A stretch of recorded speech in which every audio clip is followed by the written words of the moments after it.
The will was read in a quiet law office downtown where everything looked expensive and carefully controlled. Names were called one by one. With every name came numbers that made people sit straighter, millions in cash, properties, investments. My father nodded calmly as if this outcome had always been certain. My brother leaned back in his chair, already comfortable, already confident. Then the lawyer paused. "Elena Carter?" I looked up. "For Elena Carter," he said evenly, "the amount of $50. For a moment I thought I'd heard wrong. Not 50,000, not a symbolic inheritance, just 50. Two crisp bills were slid across the table toward me like an afterthought. The room reacted immediately. My brother let out a quiet laugh. Someone muttered, "That figures." My father's lips curved into a small, satisfied smile, not cruel, just assured, as if this confirmed something he had always believed. I didn't speak, I didn't ask questions or defend myself. I picked up the money and looked at it closely, because my grandfather had never been careless. Not with business, not with people. When I tilted the bills under the harsh office light, I noticed something strange, a faint marking near the serial number. So small it could easily be ignored. But I remembered his voice. "If you want to hide the truth," he once told me, "put it where no one thinks to look." I folded the bills carefully, slipped them into my purse, and stood up. No one stopped me as I walked out of the office. That was the moment I realized the $50 weren't the inheritance, they were the key. In my family, I was never the concern. I wasn't the risky one. I wasn't the ambitious one. I wasn't the one anyone planned around. That role belonged to my brother, Ethan. He learned early how to speak with confidence, how to take up space, how to turn every conversation into an opportunity. My parents admired that. They called it drive. I learned something else. I learned how to stay quiet and notice everything. While my parents praised Ethan's future, they described me in gentler terms. "Elena is sweet. Elena is simple. Elena doesn't ask for much." What they really meant was, "Elena won't cause problems." My grandfather was the only one who never confused silence with weakness. To the outside world, William Carter was a billionaire, a man who built an empire from almost nothing. People adjusted their posture when he entered a room. Bankers laughed a little too hard at his jokes.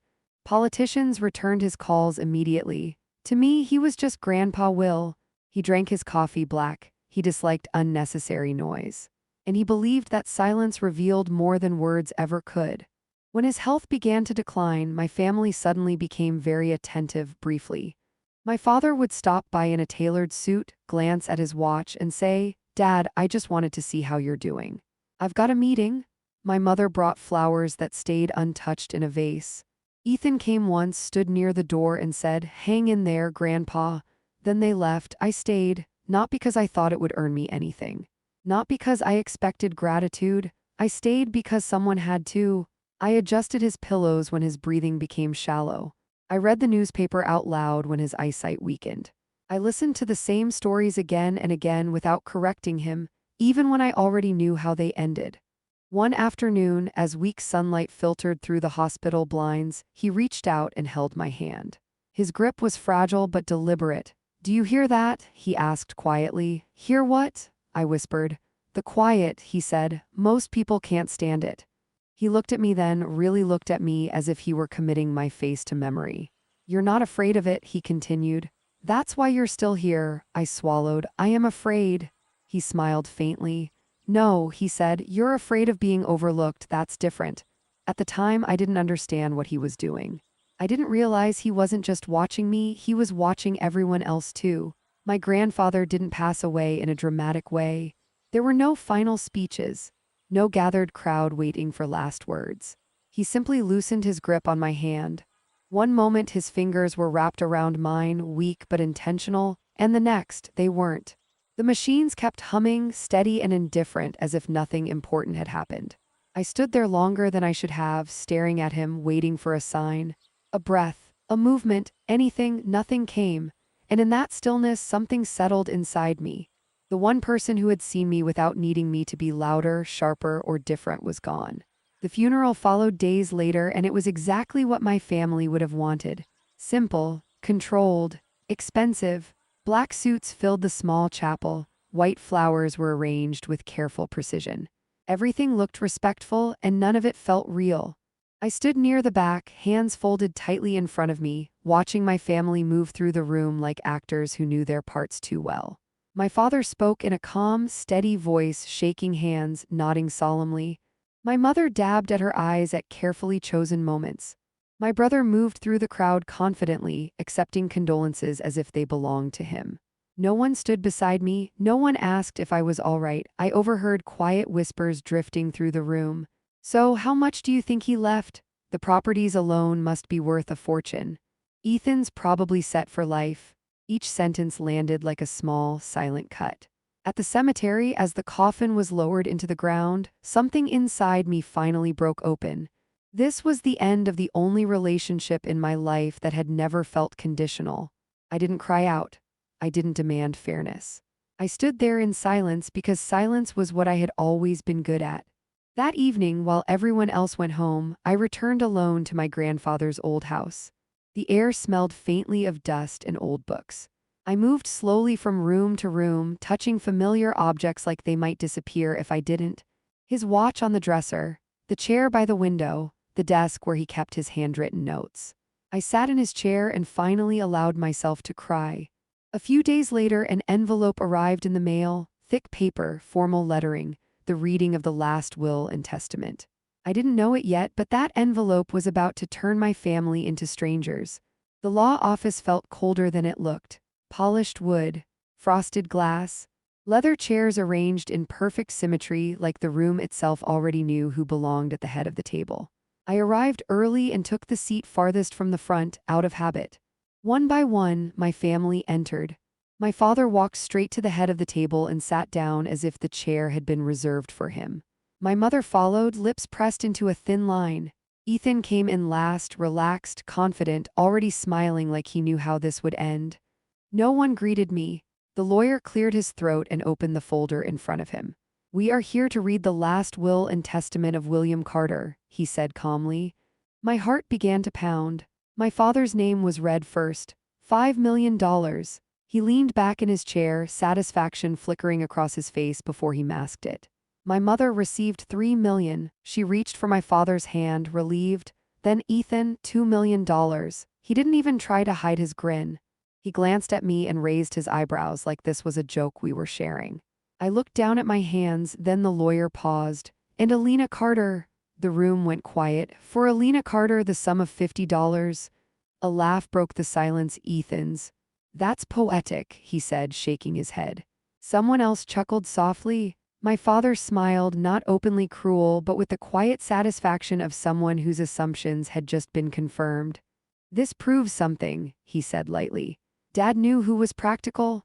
My mother avoided my eyes. The lawyer slid 2 bills across the table toward me. "Please sign here." I picked up the money. It felt heavier than it should have. The room buzzed softly around me, whispers, shifting chairs, the quiet relief of people who had gotten exactly what they came for. I didn't cry. I didn't argue. I studied the bills. And when I tilted them under the overhead light, I saw it again. The faint markings, precise, intentional. I folded the money carefully and stood up. "I think we're done here," I said quietly. No one stopped me as I walked out. Behind me, I heard Ethan laugh again. But for the first time, something inside me wasn't breaking, it was waking up. I didn't go home. I sat in my car in the parking garage beneath the law office, the engine off, the concrete walls pressing in around me. My hands were still wrapped tightly around my purse, like if I let go, something important might disappear. $50, most people would have laughed it off, or shoved the money into a wallet and forgotten about it, or ripped it up in anger just to make a point. But my grandfather had taught me to look closer. I pulled the bills out again and smoothed them across my lap. Under the dim garage light, the markings were clearer. A thin line near one serial number, another small mark on the second bill, not random, not damage, deliberate. My pulse picked up as I compared the numbers. On one bill, 3 digits were faintly underlined. On the other, 2 more, positioned too carefully to be coincidence. This wasn't wear and tear, he did this on purpose. The realization sent a chill through me. My grandfather hated loose ends. If he wanted to leave me nothing, he wouldn't have bothered with $50 at all, unless the money wasn't the inheritance, unless it was the key. I started the car without fully deciding where I was going. My hands moved on instinct, turning the wheel, taking streets I knew by heart. The address came to me naturally, the old bank my grandfather had used for decades. The one he trusted when he trusted no one else. The lobby was quiet when I walked in. Marble floors, soft lighting, voices kept low like secrets were part of the decor. I approached the front desk. "I need to speak with the branch manager," I said, keeping my voice steady. "It's about my grandfather, William Carter." The receptionist's expression changed instantly. "One moment, please." I had no idea that within minutes, a locked door would change everything I thought I knew about my inheritance. A few minutes later, I was led down a quiet hallway and into a private office. The man behind the desk stood as I entered. Gray hair, sharp eyes, calm posture, the kind of person who didn't rush and didn't need to. "I'm Mr. Thompson," he said. "How can I help you, Miss Carter?" I didn't waste time. I took the 2 bills from my purse and placed them on his desk, sliding them toward him. "These were left to me in my grandfather's will," I said, "and I think he marked them." At first his expression stayed polite, neutral. Almost bored, then he picked up the bills. He turned them slowly, checked the serial numbers, tilted them toward the light, and then he stopped. The change in his face was immediate. The color drained so fast it startled me. "Where did you get these?" he asked, his voice suddenly careful. "You already know," I replied. "From William Carter." He didn't answer right away. Instead, he stood up, walked to the door, and quietly locked it. The sound of the lock clicking into place echoed through the room. He returned to his chair and looked at me differently now, not with curiosity, but with something closer to respect. "These markings," he said slowly, "are not accidental." My breath caught. "They're part of a verification sequence," he continued. "And if I'm right, you're the only person who could have brought them here." I felt dizzy. "What does that mean?" He folded his hands neatly on the desk. "It means," he said, "your grandfather left something outside the will." The room suddenly felt smaller. "The money?" I asked. He glanced at the bills again. "The money," he said quietly, "was just the invitation." I didn't know it yet, but what waited behind the next door was the inheritance no one else was meant to find. Mr. Thompson didn't rush. He studied my face for a moment like he was deciding how much truth I could handle at once. "Before we go any further," he said, "I need to confirm your identity." I nodded and handed him my ID. My hands were shaking now, not from fear, but from the weight of whatever was unfolding. He checked the card, typed something into his computer, and froze when the screen responded. His jaw tightened. "It's exactly as he said," he murmured. "As who said?" I asked. "Your grandfather?" My heart began to pound harder. Mr. Thompson stood and walked toward a steel cabinet built into the wall behind him. He opened it with a key, then entered a code. Every movement was precise, practiced, like this wasn't routine, but it also wasn't a surprise. "There's a private deposit box here," he said, "registered solely to William Carter. It exists outside the will." "Outside probate?" My throat went dry. "Why didn't anyone else know about it?" He looked at me directly. "Because your grandfather instructed us not to tell anyone," he said. "Unless they came with proof." He placed the 2 bills beside a document on his desk. "These markings," he continued, "are part of a system he designed himself. He believed numbers reveal the truth if you know how to read them." That sounded exactly like him. We walked down a narrow corridor where the air grew cooler with every step. Mr. Thompson stopped in front of a heavy door and entered another code. The door opened with a soft click. Inside was a small room lined with secure boxes. He unlocked one and slid it open. I wasn't prepared for what I saw. Gold bars reflected the light, neatly stacked documents. Investment folders labeled with company names I recognized instantly. I felt my knees weaken. "This," I whispered, "this is approximately $32 million, Mr. Thompson finished calmly. But it wasn't the money that made my chest ache. It was the envelope resting on top of everything else. Plain, cream-colored, my name written in my grandfather's handwriting. Elena. I didn't know what was inside that envelope, but I knew it was the reason he trusted me with everything. We returned to Mr. Thompson's office in silence. Once I was seated, he slid the envelope across the desk toward me but didn't say a word. It was clear he understood this part wasn't meant for anyone else. My hands trembled as I opened it. The paper inside was folded carefully as if my grandfather had taken his time, knowing I would do the same. My dear Elena, if you're reading this, it means you noticed what others didn't. That already tells me I was right. Tears filled my eyes before I could stop them. I gave you $50 not because that's what you deserved, but because I needed you to see people clearly. Money doesn't change who someone is, it only removes the excuses. I could hear his voice in my head, calm and certain. I wanted you to watch who smiled, who laughed, and who stayed silent when you were diminished. Those reactions matter more than any words spoken at a funeral. My chest tightened. You were the only one who stayed when there was nothing to gain. You never asked for anything, you never performed. That is why I trust you. I pressed the letter to my chest, my shoulders shaking. What's in that box isn't a reward. It's a responsibility. Use it to protect yourself. Build a life that never requires you to beg for respect. I wiped my eyes and read the final lines. And when they come, because they will, remember this. Love that depends on money was never love to begin with. Don't make yourself small again. Grandpa, the silence that followed felt heavy and sacred. Mr. Thompson cleared his throat gently. Your grandfather also left legal instructions, he said. If you choose, we can establish a protected trust immediately, anonymous, untouchable.